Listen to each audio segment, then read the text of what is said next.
Καλημέρα σας. Σήμερα θα σας δείξω ένα πρωινό που τα έχει όλα. Πάμε να δούμε πώς θα το κάνουμε.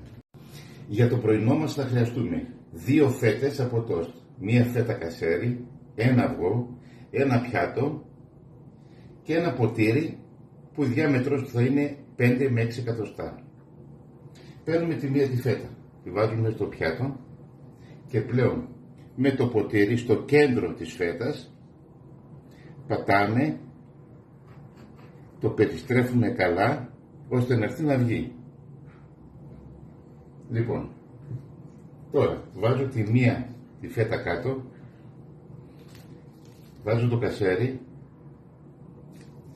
βάζω και την άλλη τη φέτα από πάνω, το βλέπετε, και εδώ πέρα μέσα θα έρθω και θα σπάσω το αυγό μου.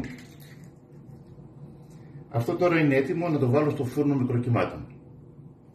Το φούρνο μικροκυμάτων λοιπόν θα το βάλω και θα βάλω σαν χρόνο εδώ πέρα 1 λεπτό και 30 ή 40 δευτερόλεπτα. Αυτό είναι ανάλογα πόσο θέλετε να είναι σφιχτό ή να είναι μαλακό το αυγό. Μετά από 1,5 λεπτό περίπου, αυτό είναι το αποτέλεσμα.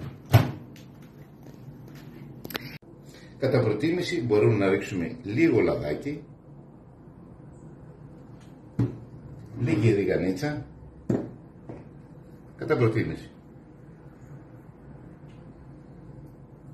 και λίγο αλατάκι, αν και πολλοί δεν το θέλουν γιατί έχει μέσα το κασέρι.